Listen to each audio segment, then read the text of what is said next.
Assalamualaikum warahmatullahi wabarakatuh. Boleh tepuk tangan untuk narasumber kita yang hebat ini. Terima kasih. Bapak, Ibu, dan semua pemirsa YouTube Kementerian Agama Kabupaten Kulon Progo. Alhamdulillah pada pagi hari ini kami YouTube bisa menyelenggarakan talkshow yang kedua. Setelah di bulan kemarin ada talkshow, sekarang pada bulan ini juga kita selenggarakan talkshow dengan tema yang barangkali baru satu-satunya YouTube Kementerian Agama Kulon Progo yang mengangkat tema ini, Mangayu Bagio Kunjungan Paus Fransiskus ke Indonesia. Nah, pada kesempatan pagi hari ini kita menghadirkan yang pertama Ibu PJ Bupati Kulon Progo, tetapi kita masih berharap beliau bisa hadir di tengah kesibukannya, dan saat ini diwakili oleh Bapak Budi Hartono, Kepala Badan Kesatuan Bangsa dan Politik Kabupaten Kulon Progo. Kemudian juga dari Kevikepan Yogyakarta Barat, ini yang hadir Romo Dr. Aloysius Budi Purnomo. Ini tidak sekedar sebagai Romo, tetapi juga seniman, dan sayang tadi alat saksofonnya tidak dibawa. Sebenarnya kalau dibawa bisa sambil bermain musik gitu. Oh iya. Kemudian dari Ketua Majelis Ulama Indonesia, Bapak Dr. Haji Muhammad Jumarin MPD. Ini Ketua Majelis Ulama, dan tentu tidak ketinggalan tuan rumah kegiatan pada pagi hari ini, Kepala Kantor Kementerian Agama, Bapak Haji Muhammad Wahid Jamil SAG MPD. Pemirsa, seperti kita ketahui bahwa selama 79 tahun Indonesia merdeka, ini baru 3 kali pemimpin umat Katolik sedunia, pemimpin umat Katolik yang berjumlah kurang lebih 1,2 miliar di dunia ini berkunjung ke Indonesia. Yang pertama tahun 70, Paus Paulus VI ini berkunjung ke Indonesia. Kemudian yang kedua di bulan Oktober tahun 89, Paus Yohanes Paulus II berkunjung ke Indonesia, dan yang ketiga pada bulan September yang akan datang, karena direncanakan akan berkunjung ke Indonesia tanggal 3 sampai dengan 6 September 2024, ini adalah Paus Fransiskus. Nah, dalam kunjungan ini tentu ada banyak hal yang nanti akan diberikan kepada rakyat Indonesia, dan khususnya kepada umat Katolik yang ada di Indonesia, terkait dengan hubungan antar agama dan lain sebagainya, perdamaian, lingkungan hidup, dan lain-lain. Nah, untuk kesempatan yang pertama sebagai tuan rumah, saya persilahkan kepada Pak Wahid Jamil untuk memberikan prolog talkshow ini, untuk mengantarkan nanti kepada Romo Budi, Pak Budi, sama ini namanya rada repot juga ini nanti. Bisa jadi nanti Romo Budi yang Pak Kesbangpol, ini saya manggilnya Romo Budi juga ini nanti ini. Monggo Pak Jamil, saya persilakan 2-3 menit saja Pak Jamil. Ya, terima kasih. Assalamualaikum warahmatullahi wabarakatuh. Selamat pagi, salam sejahtera untuk semuanya. Berkat dalam salam, Om Swastiastu, Namo Buddhaya, salam kebajikan untuk semuanya. Pada kesempatan yang berbahagia ini, tentu kami dari Kantor Kemenak Kabupaten Kulon Progo menyambut baik dan sangat berbahagia bisa dilaksanakan talkshow kali ini. Lebih khusus temanya adalah Mangayu Bagio, kehadiran atau kunjungan Paus Fransiskus di Indonesia. Karena memang kunjungan beliau yang pertama tentu menjadi pemimpin Katolik dunia, yang kedua juga kepala negara Vatikan, leres ya Romo Budi ya. Ini juga tentu memberikan satu hal yang sangat luar biasa, diantaranya hubungan antar negara bisa terjalin dengan baik, Yang kedua, memberikan satu inspirasi pada kita semua bahwa antar umat beragama senantiasa untuk bisa menjalin sinergi, kemudian berhubungan baik dan senantiasa membangun tali persaudaraan. Kemudian yang ketiga, bahwa kunjungan beliau tentu memiliki beberapa visi yang telah ditetapkan dan tentu nanti akan berkembang sesuai dengan kondisi di Indonesia. Di antara pesan-pesan atau visi yang senantiasa diharapkan yaitu visi perdamaian dunia, kemudian visi persaudaraan, kemanusiaan, dan tentu persoalan-persoalan keselamatan alam semesta ini. Kemudian yang tidak kalah penting bahwa kita memahami semua Indonesia ini merupakan salah satu negara yang bisa menjadi contoh untuk kehidupan antar umat beragama, di antar suku, antar pulau gitu ya, yang ini menjadikan salah satu wujud bahwa negara Indonesia mampu mempersatukan, mampu mewujudkan kerukunan dalam bingkai kenegaraan. Ini merupakan satu hal yang sangat luar biasa. Oleh karena itu pada kesempatan kali ini tentu nanti akan menjadi menarik perbincangan kita bahwa hakikatnya untuk membangun tali persaudaraan, kerukunan ini bingkainya tentu adalah bingkai kemanusiaan, sehingga apabila arah dan tujuannya adalah untuk menselaraskan kehidupan umat manusia, maka disitulah kemudian lepas dari persoalan-persoalan yang nanti akan terjadi friksi dan benturan antar umat kemanusiaan. Kemudian yang tidak kalah penting pada kesempatan kali ini tentu nanti dari pesan-pesan dan kemudian kesan yang beliau sampaikan pada kita semua, lebih khusus pada umat Katolik, tentu akan bisa memperkuat untuk spiritualitasnya, dan untuk semua umat beragama yang lain tentu ada pesan-pesan moral, pesan-pesan yang nanti akan bisa kita terapkan untuk kehidupan berbangsa, kehidupan bermasyarakat. Saya pikir itu Pak Agung sebagai satu hal yang bisa kami sampaikan. Sekali lagi kami haturkan terima kasih atas kerawan semuanya, dan juga pada para hadirin pemirsa yang telah aktif untuk mengikuti kegiatan talkshow maupun podcast yang ada di Kemenak Kulon Progo. Demikian, terima kasih, kami kembalikan.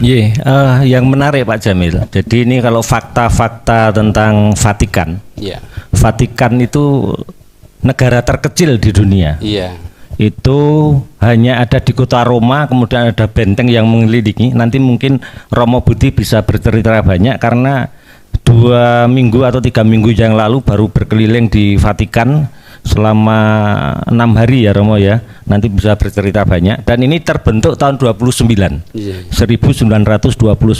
dan pada tahun 1947 Vatikan ini sudah mengakui kemerdekaan Indonesia. Ini luar biasa, tepuk tangan. Karena sebagai negara Eropa yang waktu itu penjajahan itu biasa bagi mereka, pada tahun 47 Vatikan sudah mengakui kemerdekaan Indonesia. Ini dukungan moral bagi bangsa Indonesia yang sangat luar biasa sekali. Dan sampai dengan hari ini sudah ada 180 negara yang melakukan hubungan diplomatik dengan Vatikan. Nah, ke Pak Budi, ini makna bagi pemerintah Indonesia ketika Paus Fransiskus berkunjung ke Indonesia ini seperti apa? Apalagi kan kemudian mobilnya Paus SCV-1, saya nggak tahu SCV itu, nanti mungkin Romo Budi bisa menjelaskan. SCV-1 itu buatan Pindad.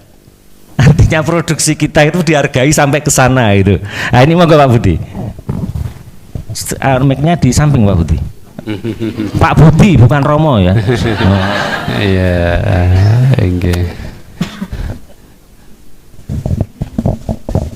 oke. Matur nuwun Pak Agung. Jadi kalau kemudian kita secara bersama-sama tema kita terkait dengan kedatangan Paus Fransiskus, maka kemudian pemanaan dari kenegaraan disampaikan oleh Pak Jamil tadi sebenarnya tidak lepas dari momennya, malah pas ini Pak Agung. Jadi kita baru saja merayakan kemerdekaan kita yang ke-70 ya. Maka kita dengan segala macam kegiatan aktivitas masyarakat secara bersama-sama memperingati itu. Dan tentunya peringatan kemerdekaan ini tidak hanya semata-mata sekedar mengingat masa lalu, tapi sebenarnya adalah ada satu simbol yang kita berharap mana ke depan. Dan di dalam perayaan itu pun tidak lepas dari sebuah keberagaman yang selama ini secara nyata sudah menjadi sunatullah kita semuanya, bahwa organisasi kita yang namanya NKRI ini, Negara Kesatuan Republik Indonesia ini berdiri memang berasal dari sebuah keragaman. Tidak hanya keragaman agama, tapi keragaman budaya, keragaman bahasa, keragaman etnis dan sebagainya. Nah, itu menjadi pemanaan. Nah, tentunya kehadiran beliau ini akan lebih menguatkan lagi. Dan tentunya dalam pemahaman saya tidak sembarang negara mungkin ya Romo ya, tidak sembarang negara kemudian kersa untuk kemudian ditindai ya. Samalah dengan kita ya kalau di tingkat lokal itu diundang kersa rawuh pura ngopo ya kok ora kersa ya, misalkan ada simbol-simbol apa di situ. Nah, tentunya pemilihan menjadi salah satu negara yang menjadi kunjungan ini mesti ada latar belakang, bahkan mempertimbangkan segala sesuatunya. Dalam pemahaman saya adalah mungkin di Indonesia dianggap menjadi salah satu negara yang bisa memelihara keragaman itu hingga pada saat ini juga, dan berharap nantinya ke depan. Nah, ini akan semakin menguatkan Pak Agung bahwa bicara masalah perbedaan dan sebagainya itu sudah tidak zamannya lagi, tapi kemudian malah justru dengan keragaman ini secara bersama-sama untuk kita menatap ke depan dari sisi kesemuanya ya, dari sisi ekonominya, dari sisi tadi Pak Jamil juga saya menangkap dari sisi lingkungan global ya, lingkungan hidup ini yang kemudian memang menjadi bagian konsentrasi kita pada saat ini juga, kekhawatiran tentang lingkungan yang kalau bagi Pemkab Kulon Progo sendiri apa yang bisa diambil maknanya dari kunjungan ini? Jadi kan gini Pak Agung, apa kemudian aktivitas yang selama ini sudah kita lakukan melalui berbagai macam kebijakan-kebijakan yang antar pemerintah daerah maupun termasuk dengan program-programnya yang dicetuskan oleh Kemenak Kulon Progo, adalah kita melakukan kunjungan Paus Fransiskus. Kira-kira seperti itu Pak Agung. Ke Pak Jumarin ini yang ketua MUI. MUI itu kan wadahnya berhimpun ormas Islam se-Indonesia. Nah, sekarang yang di tingkat Kulon Progo. Ini menjadi menarik yang disampaikan Pak Budi tadi, bahwa kemudian kok berkunjung ke Indonesia. Karena secara demografis Indonesia ini menjadi pemeluk agama Islam terbesar di dunia. Nah, ini maknanya bagi umat Islam seperti apa ini Pak Jumarin, kunjungan Paus Fransiskus ini? Assalamualaikum warahmatullahi wabarakatuh. Salam sejahtera untuk kita semuanya. Yang pertama tentu kami dari MUI umat Islam menyambut gembira akan kehadiran Kepala Negara Vatikan atau pimpinan tertinggi umat Nasrani ke Indonesia, insya Allah tanggal 3 September nanti. Dan tentu juga ini kan tamu negara sebagai bagian dari bangsa Indonesia, tentu kita akan menyambut. Bagian dari umat beragama tentu ini sebuah tamu agung yang tentu kita wajib untuk memuliakan, menghormati tamu kita. Sebelum saya merespon pertanyaan Pak Agung tadi, tentu kita semuanya ini atau umat manusia ini sangat berhutang budi kepada agama ya. Bukan utang Pak Budi ya. Jadi peradaban dunia ini kontribusi agama itu luar biasa. Tanpa kontribusi kaum agamawan mungkin dunia ini sudah sudah hancur-hancuran kira-kira gitu ya. Jadi terlepas agama pun kontribusinya saya kira luar biasa untuk membangun peradaban di dunia ini. Ya termasuk di Indonesia, termasuk di Kulon Progo ini ya.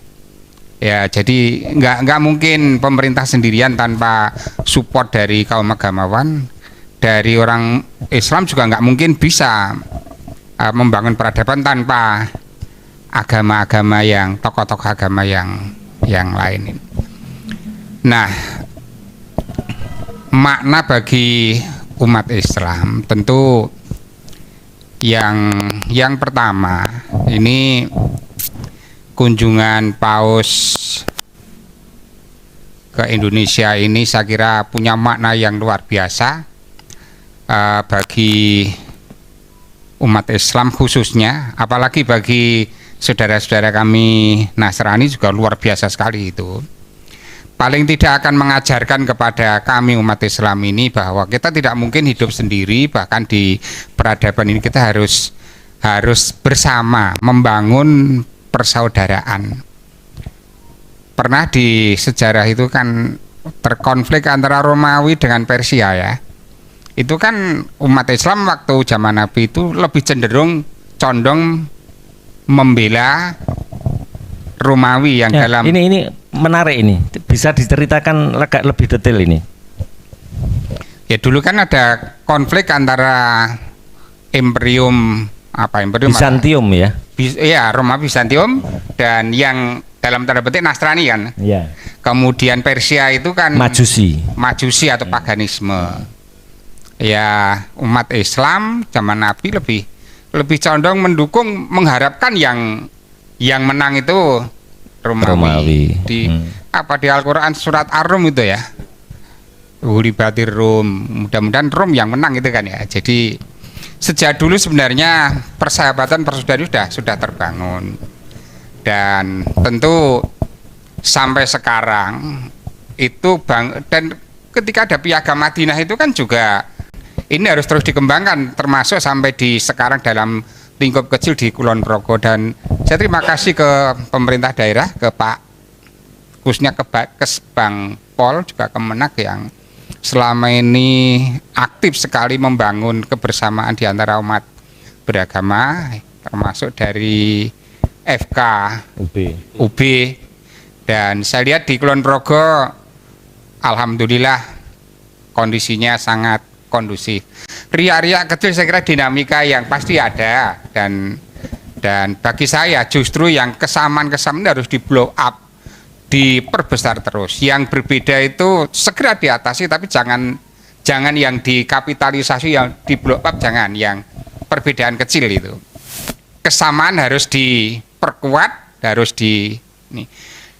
kemudian bagi kami umat Islam ini model contoh tokoh-tokoh besar agama kita itu sudah memberi contoh bagaimana harus berdialog bersama.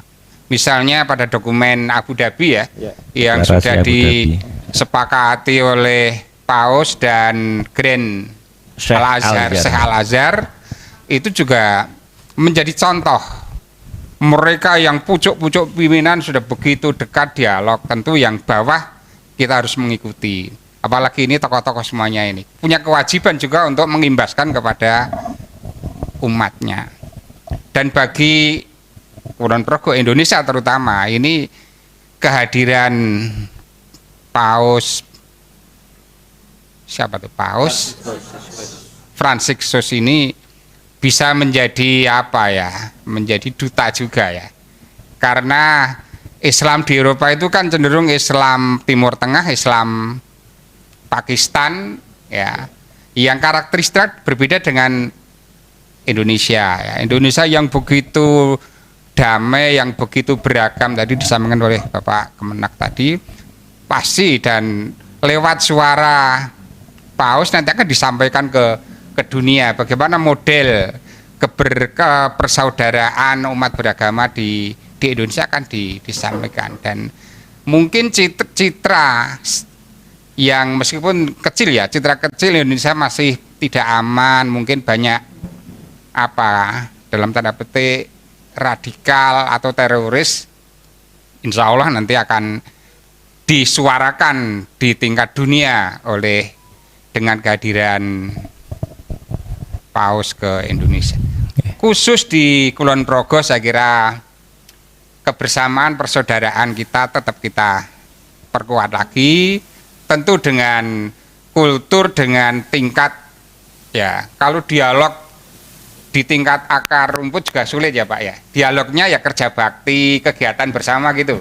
Tapi kalau tingkat pimpinan, tingkat tokoh-tokoh saya kira dialog keimanan, apalagi isu-isu apa lagi, isu moralitas, isu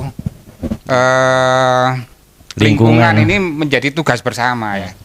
Jadi pinjol, kemudian judol, kemudian apa pekat penyakit masyarakat yang lain itu saya kira pemerintah sendirian juga gak mampu. Iya.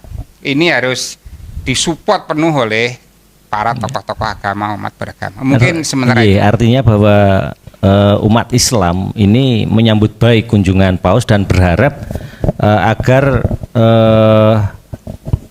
Islam moderat versi Indonesia ini bisa dikampanyekan di Eropa khususnya ya. Betul.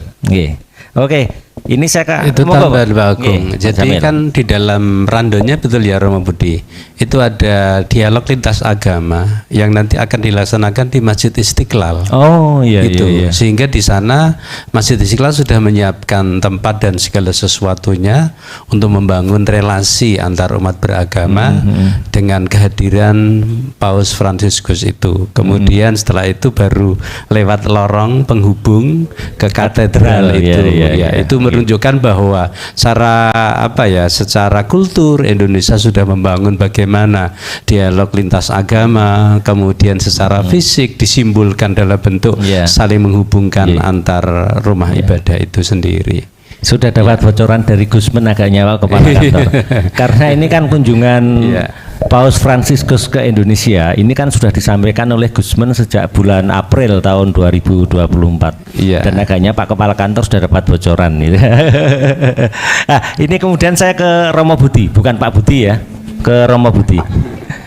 Ini tadi ada harapan dari umat Islam terkait dengan kunjungan ini akan mengkampanyekan persaudaraan. Kemudian juga deklarasi Abu Dhabi yang tahun 2019 ditandatangani itu juga bisa dibumikan tidak hanya di Indonesia tetapi juga di negara-negara lain. Nah ini monggo Pak Romo Budi ini. Terima kasih Mas Agung dan juga wabil khusus Kemenak ini. Kemenak Kulon Progo ini istimewa. Paus Fransiskus baru akan rawuh tanggal 3, tapi hari ini sudah hadir di tengah-tengah kita gitu ya. Aura kehadiran beliau itu secara fisik baru nanti tanggal 3, tapi secara etis, moral, religius itu sudah bergema di seluruh Nusantara ini hari-hari ini. Dan pengalaman saya sebagai imam Katolik khususnya 2 kali menyambut Paus. Yang pertama itu waktu Paus Yohanes Paulus II rawuh, bahkan di Jogja juga di Meguharjo saya masih frater mahasiswa tingkat 1 waktu itu ya, tahun 89. Waktu itu auranya tidak seperti sekarang ini. Jadi tapi suasana penyambutan Mangayu Bagio itu dahsyat, dan satu-satunya unsur Kemenak di Indonesia ini yang secara khusus mengadakan talkshow untuk Mangayu Bagio rawuhipun Paus hanya Kulon Progo. Itu keren banget untuk saya. Ada mirip-miripnya sih kalau mengacu pada nama asli beliau kan George Bergoglio, Kulon Progo, Bergoglio, kan mirip-mirip gitu ya. Jangan-jangan. Lalu bagaimana aura itu sungguh positif dalam konteks persaudaraan seperti yang tadi ditanyakan Mas Agung. Tahun 1219 itu ada seorang yang oleh Sultan Al-Kamil Al-Malik disebut sebagai seorang sufi. Namanya Fransiskus dari Assisi. Beliaulah itu yang dengan segala daya upaya di era itu menjumpai sultan. Dan sultan itu sangat respect. Sampai-sampai Fransiskus Assisi ini diberi hadiah berupa bukan saksofon, Pak. Tetapi trompet tanduk yang betul-betul itu milik beliau, khas untuk kalau memanggil, kalau memberi tanda apapun itu ditiup, itu dihadiahkan. Dan waktu saya ke Assisi bulan lalu itu melihat sendiri ya, benda barang itu menjadi, karena terhubung antara Sultan Al-Kamil Al-Malik dan Fransiskus Assisi, lalu menjadi relikwi yang disimpan di antara barang-barang relikwi. Relik satu benda yang terhubung dengan orang suci yang oleh sang sultan disebut sebagai sufi. 800 tahun kemudian yang mengikuti jejak beliau itu Paus Fransiskus yang akan rawuh ke Indonesia ini. Dan hari ini rawuh di Kulon Progo. Di ruangan ini loh, beliau hadir loh ini. Karena namanya disebut-sebut terus. 800 tahun kemudian di tahun 2019 ketika Paus Fransiskus, nama Fransiskus yang juga diambil dari figur sufi Fransiskus Assisi tadi, menjumpai Imam Besar Al-Azhar di Abu Dhabi, dan dengan simbolisme yang sama. Kalau di gambar-gambar kuno itu Santo Fransiskus dan Sultan Al-Kamil itu saling cupika-cupiki berpelukan. Hal yang sama dilakukan oleh Paus Fransiskus dengan Imam Besar Al-Azhar, ya, Imam Al-Tayyib. Itu dahsyat. Jejak persaudaraan, perdamaian itu diikuti bukan hanya dengan kata-kata, bukan dengan hanya ucapan, ajaran, tapi dihidupi. Dan itu yang kemudian diikuti dengan yang namanya ensiklik Fratelli Tutti. Kulon Progo, saya mengalami dalam 1 tahun terakhir saya berada dan melayani di Paroki Wates, bagian dari Kulon Progo, memiliki gerakan-gerakan yang menghidupi dalam arti tertentu spirit tersebut. Pak Budi itu punya jasku, jaringan silaturahmi, jagongan silaturahmi. Mas Agung, Pak Jamil punya sonjoku. Dulu saya mimpi punya pelitaku, persaudaraan lintas agama Kulon Progo, begitu ya. Moga-moga nanti bidanin jenengan nanti melahirkan itu. Suasana Fratelli Tutti, bahwa semua bersaudara, itulah sebentar. yang ini kan ada bahasa-bahasa yang kita tidak tahu. Misalnya ensiklik itu apa? Itu kan jadi biar kemudian yang di luar Katolik bisa tahu, atau mungkin yang di Katolik juga belum tahu juga gitu kan. Itu kan kecelakaan itu gitu loh. Jangan-jangan yang tahu hanya Romo itu kan sama Pak Penyelenggara Katolik, Pak Seti gitu kan. Nah, ini kan karena di masa Paus Fransiskus ini setahu saya ada 2 ensiklik Fratelli Tutti sama Laudato Si. Nah, ini jangan-jangan nggak tahu ini ensiklik itu apa itu. Monggo Romo. Ya, dalam tradisi Katolik kita tuh punya beberapa ajaran resmi. Ensiklik itu salah satu yang sifatnya resmi, warnanya kuning. Maka seperti teman-teman Islam, kami punya kitab kuning nih. Warnanya kuning saja ya. Semua dokumen yang diterbitkan oleh Vatikan pasti berwarna kuning. Semua, apapun, mulai dari deklarasi, kemudian surat apostolik, kemudian eksortasi, himbuan, lalu ensiklik itu lebih tinggi. Nah, ini lalu umatnya nanti, juga baru tahu kalau semua disebutkan warna kuning, ini baru tahu kuning, ini. Ya. Ya kan? Tapi ini bukan kuning Orde Baru ya. ini kuning Vatikan sejak Indonesia ini merdeka dan kita mengakui tadi disebut Mas Agung, dua ensiklik ini yang menurut hemat saya sangat dekat dengan kita, yaitu ensiklik Laudato Si, suatu ensiklik yang mengacu pada spiritualitas Santo Fransiskus yang disebut di dalam ensiklik tersebut sangat dicintai dan dihargai antara lain oleh Sultan Al-Kamil, yang kemudian secara general, universal, Santo Fransiskus itu dikasihi juga oleh bukan hanya orang-orang Katolik, tetapi juga siapapun, apapun agama dan kepercayaannya. Sehingga pada tahun 1986, Paus Yohanes Paulus II di tempat Santo Fransiskus Assisi ini pernah hidup, diadakan pertemuan lintas agama di sana. Semua agama di seluruh dunia diundang dalam rangka kerukunan. Nah, Paus Fransiskus karena menimba nama dan semangat hidupnya dari Santo Fransiskus Assisi, maka juga menghayati itu, bahwa semua itu bersaudara, termasuk alam ciptaan, lingkungan hidup. Maka di Laudato Si beliau menyerukan agar semua orang, apapun agama dan kepercayaannya, menjaga lingkungan hidup, menjaga bumi sebagai rumah bersama. Dan yang dahsyat, ini satu-satunya ensiklik dalam sejarah gereja yang mengutip seorang sufi dari agama Islam, yaitu Al-Khawas. Itu dikutip di sini, yang memiliki semangat cinta pada lingkungan dan orang-orang yang kecil, lemah, miskin, tersingkir, dan difabel, KLMTD. Ning tadi ensikliknya belum disampaikan, artinya apa loh?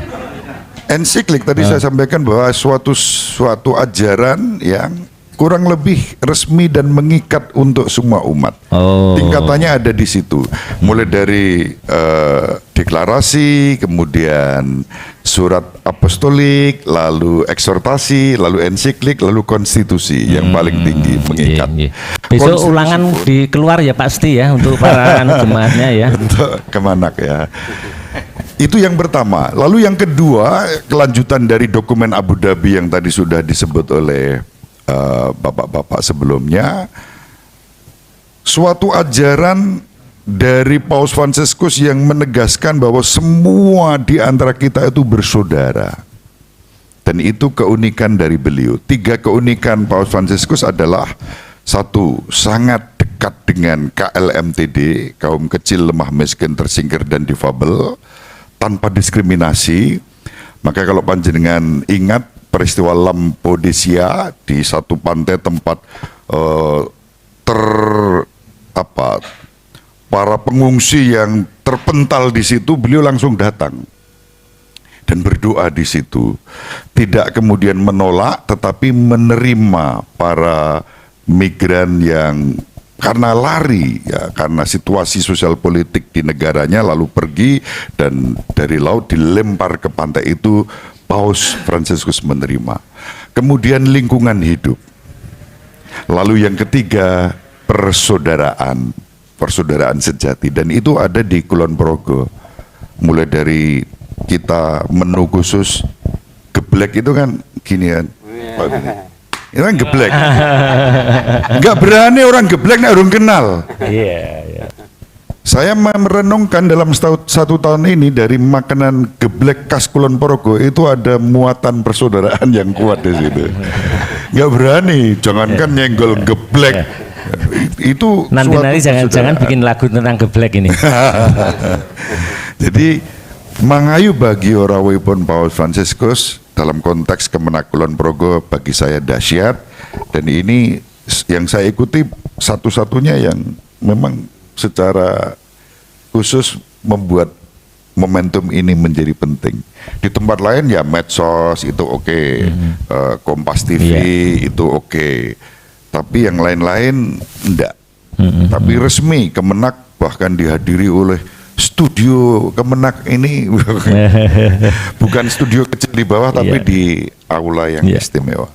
Ini kemudian menjadi menarik ketika Fratelli Tutti sama Laudato Si ini menjadi apa yang ajaran mengikat, statusnya ini sebenarnya tinggi di gereja Katolik. Artinya kemudian bahwa umat Katolik setidaknya itu harus mengamalkan itu. Ini praktek di lapangan seperti apa, Romo? Kaitannya dengan persaudaraan sama manusia, kemudian menjaga lingkungan hidup ini. Ya, ajaran ini memang baru terbit. Kalau Laudato Si ini kan baru 24 Mei 2015. Kemudian Fratelli Tutti itu 3 Oktober 2020. Setahun sesudah dokumen Abu Dhabi, ya, ketika Paus Fransiskus berjumpa dengan Imam Besar Al-Azhar. Kelanjutan dari itu lalu ajaran ini. Sebelum 2015, sebelum 2020, bangsa kita, ya, negeri kita itu sudah sangat menghidupi persaudaraan dan kerukunan dan menjaga keutuhan ciptaan itu. Sejak diproklamasikan 79 tahun yang lalu, kita itu sudah ditopang oleh semangat persaudaraan itu. Ya, tadi Pak Budi, sesama Budi dilarang saling mendahului, tapi saling mendukung gitu ya. Tadi sangat bagus disampaikan bagaimana proklamasi itu juga ditopang oleh semangat persaudaraan itu. Dan juga dalam rangka menjaga keutuhan ciptaan dan kelestarian lingkungan. Maka apa yang disampaikan di dalam kitab kuning ini, khususnya Laudato Si dan Fratelli Tutti, sebetulnya satu lagi tapi bukan ensiklik, ya sifatnya eksortasi, Laudate Deum, mengikuti Laudato Si. Itu sudah sangat konkret kita hayati. Kita diteguhkan dengan ajaran-ajaran itu. Maka saya setuju dengan Bapak Ignatius Kardinal Suharyo menyambut kedatangan Paus ini. Bahkan umat Katolik itu juga banyak yang gelo, kecewa. Kenapa? Bayangannya, wah Paus datang lalu bisa salaman piye, itu tamu negara, diundang oleh negara, tidak bisa sembarang. Kami yang berangkat dari Kulon Progo itu ada masing-masing paroki itu dibatasi hanya 25. Lalu kami berangkat bersama Bonoarjo, 50 orang satu bis. Nanti akan ada sekitar hampir 2000 bis dari seluruh penjuru Nusantara ini menuju ke Senayan, ke GBK. Kemarin saya barusan ikut Zoom bersama Romo-Romo yang nanti akan... Ya, sebentar Romo, dipotong dulu. Saya ke Pak Jumarin. Ya. Jadi kalau yang Laudato Si itu, ya hidup bersama di bumi agar menjaga kelestarian. Ini di Al-Quran kan juga banyak nas-nas seperti itu. Tapi kok masih terjadi kerusakan? Ini gimana ini? Apa perlu kerjasama bareng, ada kegiatan bersama bareng, naik gunung mau dikepras bareng-bareng jagani atau bagaimana ini Pak Jumarin? Ya, baik Pak Agung. Jadi kalau teks normatifnya itu kan memang jangan berbuat kerusakan di muka bumi, ya, termasuk alam, baik alam yang hidup maupun yang tidak hidup, itu kan ya. Yang nyata dan gaib itu. Termasuk yang nyata dan yang gaib. Ya, itu kan teks ideal, artinya kan ajaran idealnya begitu. Kenyataannya kan perkara normatif ideal itu kan tidak semuanya bisa dilakukan, karena ya manusia, apalagi kalau sekarang perebutan sumber-sumber daya itu kan juga luar biasa. Orang berebut sumber daya, ya, mengeksploitasi alam, baik alam sosial maupun alam nyata ini kan juga luar biasa, termasuk wabah pinjol, judi online itu kan juga semangat orang untuk menguasai sumber daya keuangan, ya, tapi dengan cara yang merusak alam sosial atau alam moral, begitu ya. Jadi ini jadi tantangan semua umat beragama ya. Apalagi ini kalau soal nilai moral etika itu kan dalam tanda petik hampir semua agama kan sama ya. Semua mengajak lurus baik itu. Kecuali kalau soal sistem kredo, sistem ritus, tata keimanan, peribadatan memang masing-masing punya. Tapi kalau soal nilai etika moral, apalagi menjaga kelestarian alam, kelestarian sosial ini kan jadi etika seluruh umat beragama. Karena itu, dan ini butuh kerja bareng-bareng, komitmen bersama bagaimana membangun alam fisik supaya lestari, alam sosial, moral supaya semakin baik. Yang kondisi sekarang kan juga luar biasa, kerusakan moral, dan saya kira peran umat beragama, tokoh beragama sangat dominan di sini. Belum lagi diperkuat oleh budaya. Budaya bangsa, budaya lokal, dan difasilitasi dikapitalisasi oleh pemerintah. Iya. Kalau tiga agama, budaya, dan pemerintah satu, saya kira kelestarian bumi, kelestarian alam, kelestarian sosial akan semakin. Iya.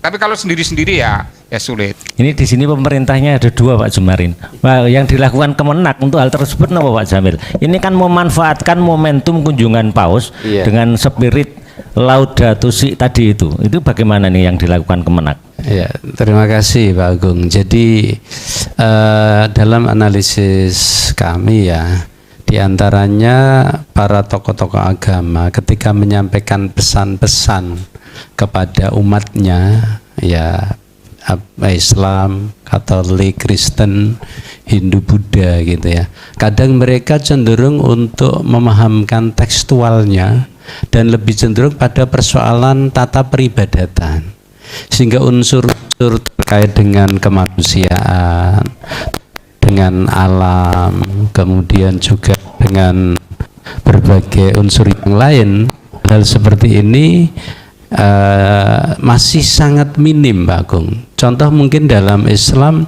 ketika khutbah, mungkin para bapak-bapak dai itu singkatan tidak iso katanya. Ya, jadi sewaktu-waktu dipanggil itu insya Allah bisa gitu ya. Iya, jadi ketika mereka menyampaikan pesan-pesan dalam khutbah ceramahnya, itu lebih cenderung mereka lebih banyak kepada aspek-aspek ubudiyah, peribadatan, sehingga pemahaman tekstual yang disampaikan oleh Pak Jumarin tadi bahwa pesan-pesan ideal yang ada dalam kitab suci itu belum dibumikan dalam bentuk ya bagaimana kita memperhatikan lingkungan gitu ya.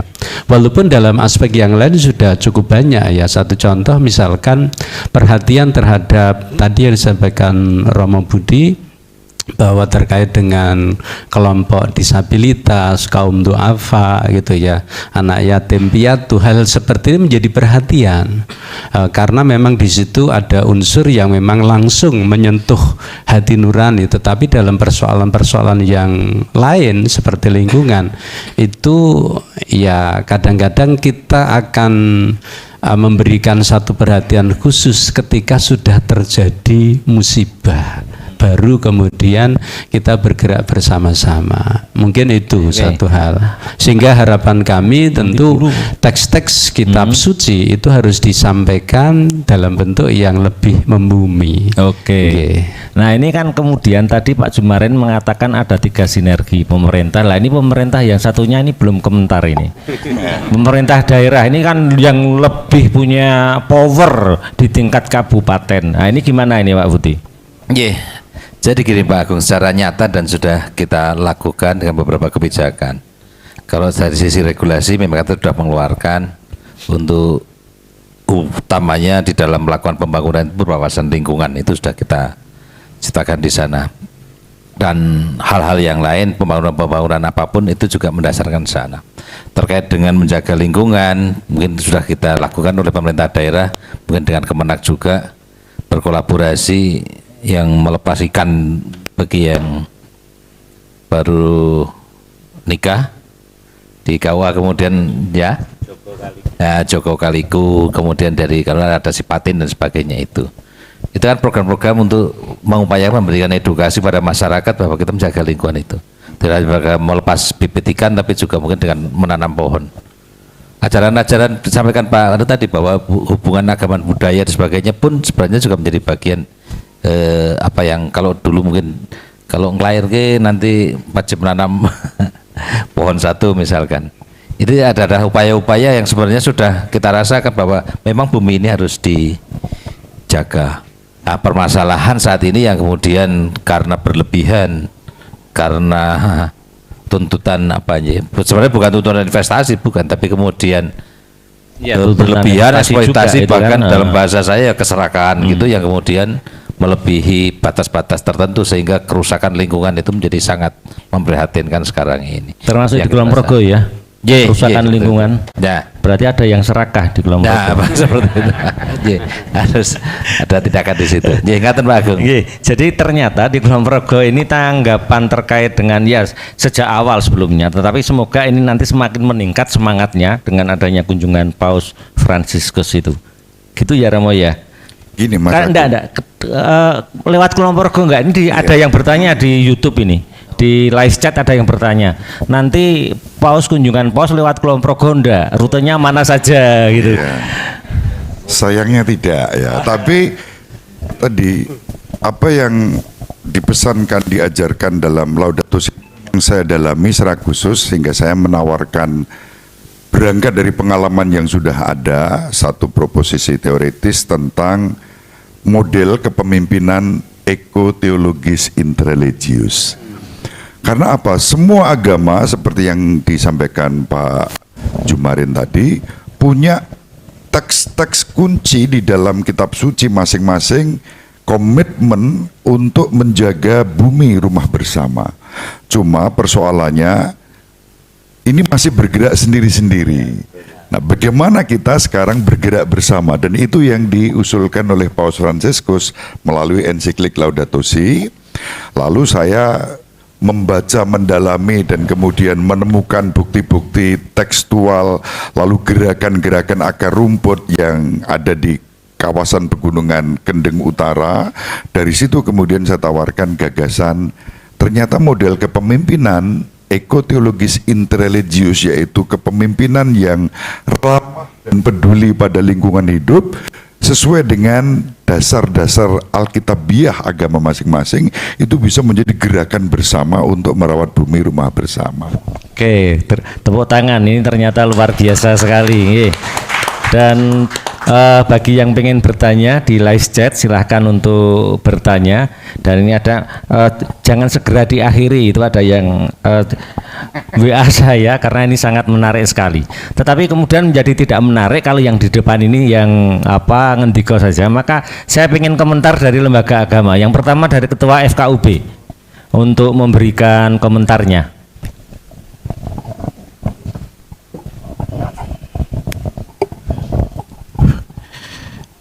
Assalamualaikum warahmatullahi wabarakatuh. Bapak-bapak narasumber yang saya hormati, saudara-saudaraku semuanya yang saya cintai. Pertama kepada Romo Budi, saya beberapa waktu yang lalu membaca, mungkin pertimbangan dari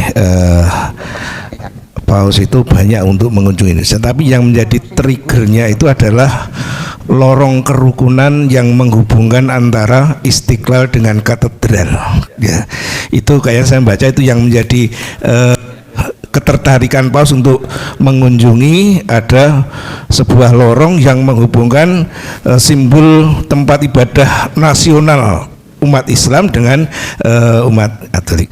Nah, di Kulon Progo kita juga berjuang untuk membuat sebuah simbol, ya. Ini Mas Agung dan teman-teman itu kemarin memperjuangkan tuh lorong sepur itu mau diberi nama Jalan Kerukunan, tapi kok belum bisa diterima. Jadi itu semacam bahasa simbol. Jadi nanti sedangkan Paus saja tertarik dengan itu bahasa simbol, kok sini nggak mau diajak untuk memberi sinyal-sinyal. Itu yang pertama, Romo. Kemudian seandainya hal semacam ini dilakukan di semua dan untuk semua event mungkin terasa indah ya.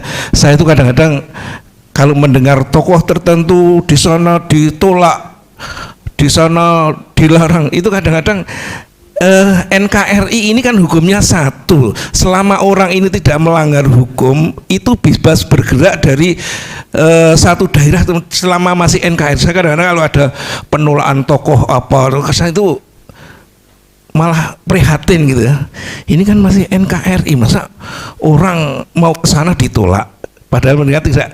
Nah ini mah virus yang diinisiasi oleh Pak Kan Kemenak ini mungkin nanti bisa di Romo, mungkin bisa di blow up ke mana-mana biar semua daerah dan mungkin semua komunitas bisa saling mengapiu bagio ketika ada tokoh-tokoh lain. Yang terasa indah sekali itu kalau bisa terjadi. Itu aja komentar saya. Terima kasih. Jadi Romo, itu kami di FKUB itu sejak dulu, sejak beberapa tahun yang lalu, jalan baru di Kemiri itu sudah mengusulkan itu menjadi jalan kerukunan gitu. Ning agaknya ada pihak-pihak yang tidak sepakat sehingga tidak jadi jalan kerukunan. Kemudian dari Magabudi, monggo Pak Mardi. Ini dari Magabudi Kulon Progo, Pak Sumardi. Oke, terima kasih Pak Agung. Yang terhormat para narasumber yang ada di depan, Bapak Ibu semuanya, para hadirin di ruang ini. Kami dari Majelis Agama Buddha Theravada Indonesia cabang Kulon Progo ikut merasa bahagia dan menyambut baik walaupun tidak bisa berjumpa dengan Paus Fransiskus yang akan berkunjung ke Indonesia. Dengan dengan penyambutan atau dengan mengayu bahagia seperti ini, kami walaupun di Kulon Progo juga tidak terlalu banyak penganut agama Buddhanya, tapi merasakan suatu aura yang sangat luar biasa.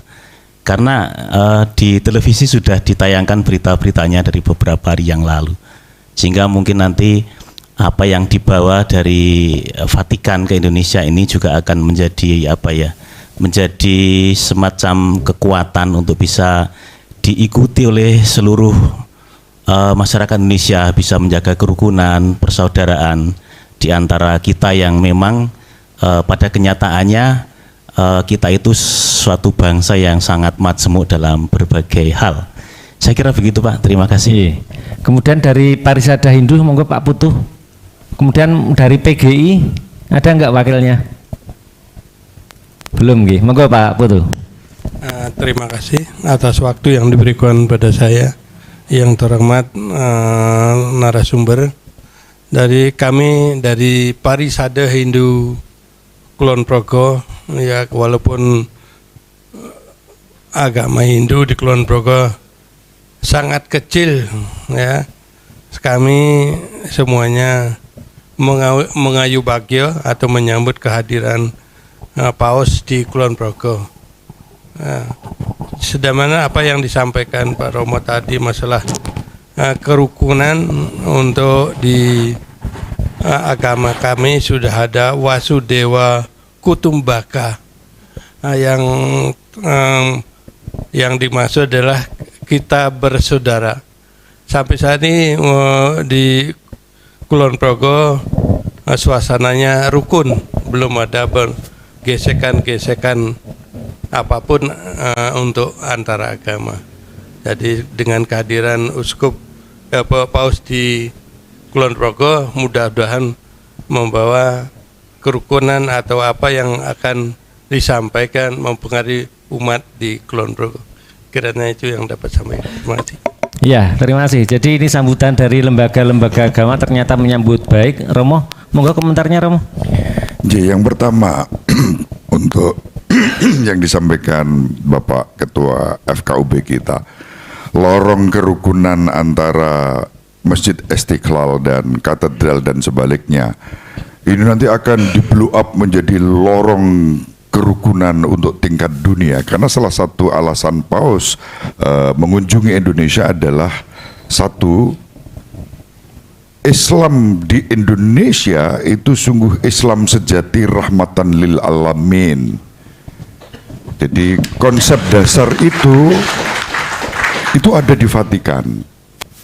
Maka Vatikan tidak pernah terpengaruh ketika ada radikalisme, terorisme, karena pandangan dasar yang dipahami itu yang melalui Nostra Aetate, salah satu dokumen ajaran Konsili Vatikan kedua yang bahkan itu masih dihidupi sampai hari ini. Setiap tahun itu ada perwakilan dari Indonesia yang mengikuti program 1 semester Nostra Aetate di Vatikan. Salah satu yang saya utus dulu itu namanya Mbak Dewi Paraswida. Jadi itu malah menjadi sangat simbolik karena apa? Beliau berhijab, lalu ketemu Paus, salaman, lalu bilang, doakan saya dan saya dari Indonesia dan bangsa kami. Oh iya ya, dan aku menjadi viral gitu ya. Sudah banyak orang-orang muda memang syaratnya harus beragama Islam. Saya aja yang 11 tahun melayani sebagai ketua komisi hubungan antar agama dan kepercayaan tingkat Keuskupan Agung Semarang, waktu itu nggak boleh karena Roma bukan orang Islam. Lah apa aku tak pindah Islam, saya harus melu, saya bilang gitu. Saya merekomendasi tapi saya sendiri nggak bisa berangkat gitu karena syaratnya itu, dan di situ lorong dunia akan berubah ketika Paus nanti bicara bahwa itulah kalau mau tahu tentang Islam yang sejati ya Indonesia, bukan di tempat lain. Maka moderasi beragama kita yang sudah rukun ini akan menjadi sangat inspiratif untuk gerakan-gerakan tingkat dunia. Setiap kali ada gerakan-gerakan interreligius di Vatikan, wakil Indonesia itu pasti diundang dan diberi kesempatan untuk berbicara karena kabar baik selalu dihadirkan dalam konteks kerukunan dan persaudaraan. Moga-moga nanti lorong kerukunan itu boleh ya, diberi nama gitu ya. Menandai talkshow di ruangan ini, lalu nanti Pak Budi usul, oh jalannya jalan lorong kerukunan gitu ya. Terima kasih untuk sambutan-sambutan dari sahabat-sahabat ya, apapun agama dan kepercayaan kita dipanggil untuk tetap hidup dalam kerukunan dan persaudaraan. Beberapa waktu yang lalu sejumlah biksu itu audiensi ke Vatikan berjumpa dengan Paus. Dan itu hal yang di Vatikan khususnya Paus Fransiskus itu hal yang biasa.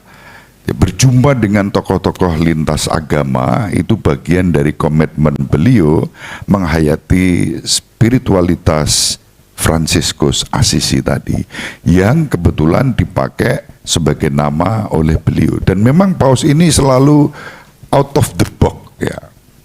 Jadi pertama kali terpilih sebagai Paus itu lucu. Dia yang ditelepon tuh siapa? Tukang koran yang di Buenos Aires tempat beliau berkarya sebelumnya itu selalu mengantar koran ke keuskupan. Dia telepon, "Buongiorno," ini bahasa Italia, "selamat pagi."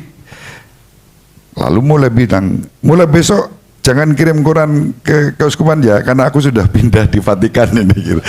Loh, ini siapa? Paus. Tukang korannya ditelepon Paus, langsung, waduh rasanya kayak apa? Itu satu. Lalu hari beliau Paus yang sangat sederhana Bapak Ibu, sangat humble, rendah hati. Beliau itu kan tidak mau lenggah di rumah khusus yang disediakan untuk Paus. Tadi Bapak Ngendiko Uskup itu tidak salah, beliau juga Uskup Agung Keuskupan Roma, ya, di tingkat Roma, tetapi di tingkat dunia disebut Paus. Hari pertama beliau tidak mau sampai hari ini tinggal di rumah uskup yang mewah itu, tapi tinggal di ruangan kecil yang menjadi bagian dari kantor juga. Tidur di situ.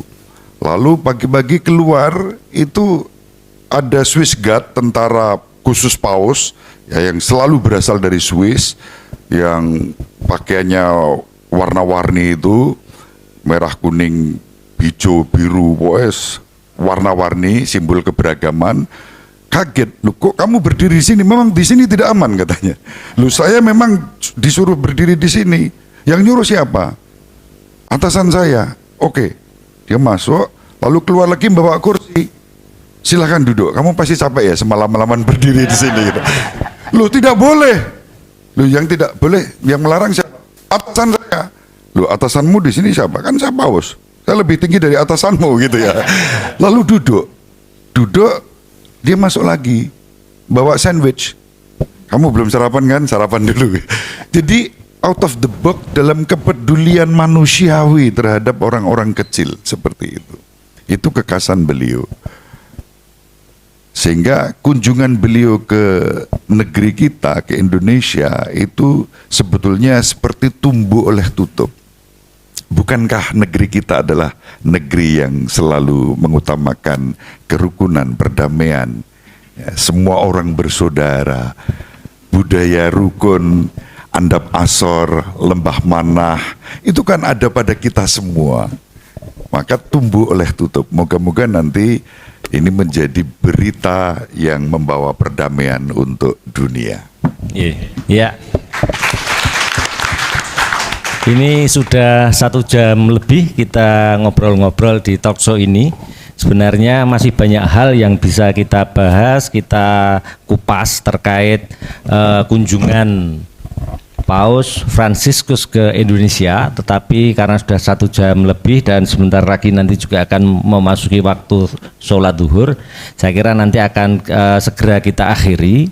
Tetapi dari banyak hal yang disampaikan oleh wakil dari Pemkab, kemudian dari MUI, kemudian dari Kefikepan dan dari Kemenak sendiri, agaknya perlu ada follow up, khususnya yang terkait dengan menjaga alam lingkungan, baik lingkungan hidup, lingkungan sosial dan lingkungan-lingkungan yang lain, agar tidak terjadi demoralisasi.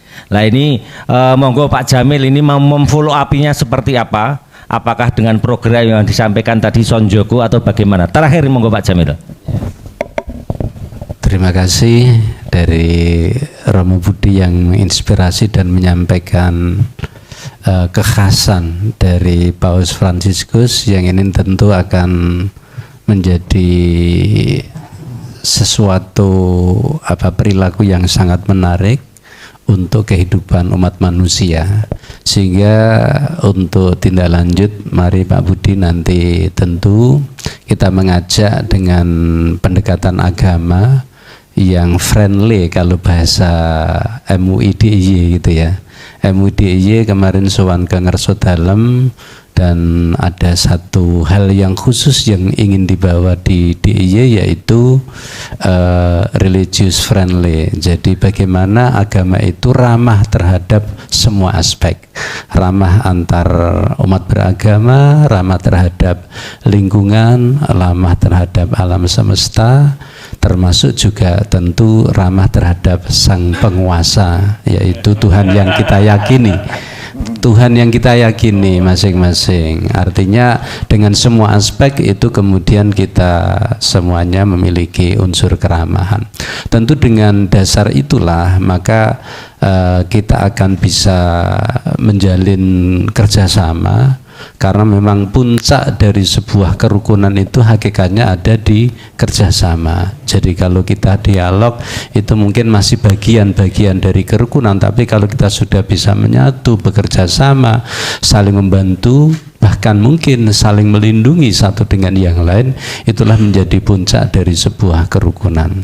Sehingga nanti akan kita tindak lanjuti dengan ya bagaimana kita membangun sebuah suasana yang harmonis, lalu ya membuat program-program yang di situ akan menyentuh pada semua pihak. Mungkin yang sudah berjalan monggo nanti bisa kita tingkatkan kembali, bagi yang belum nanti kita coba untuk berikan satu inspirasi-inspirasi yang baru. Demikian Pak Agung. Terima kasih. Dari MUI closing statement.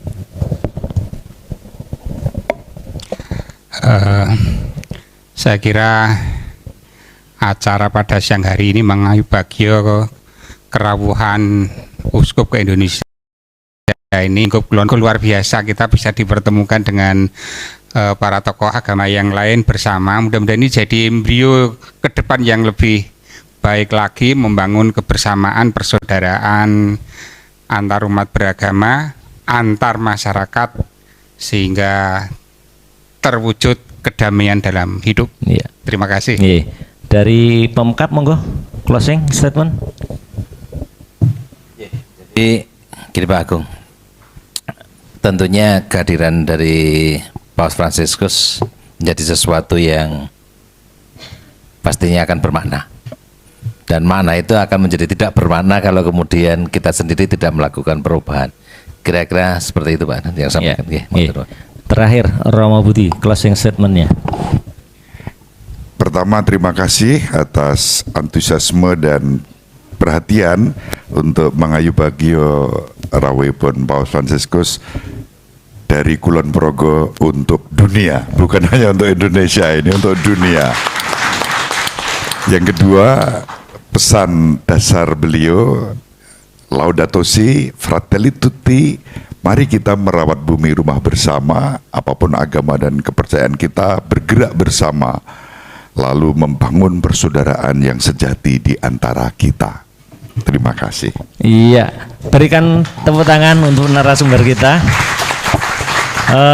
Demikian pemirsa YouTube Kementerian Agama Kabupaten Kulon Progo, talk show kita pada siang hari ini. Semoga ini bermanfaat dan semakin menjalin kebersamaan di antara umat beragama yang ada di Indonesia, khususnya yang ada di Kulon Progo. Kemudian nanti bekerja sama dalam hal-hal aktual di masyarakat yang ada di sekitar kita. Ikuti terus program-program YouTube Kementerian Agama Kabupaten Kulon Progo yang sudah terjadwal setiap Selasa siang pukul 1 mimbar penyuluh agama, dan kemudian setiap hari Rabu pukul 10 podcast ataupun talk show yang akan disajikan kepada pemirsa YouTube Kementerian Agama. Saya Agung Mabruri Asrori, banyak salah mohon maaf. Assalamualaikum warahmatullahi wabarakatuh.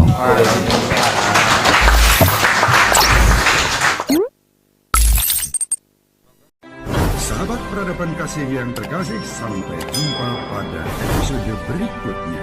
Terima kasih atas kebersamaan kita. Salam peradaban kasih ekologis, berkah dalam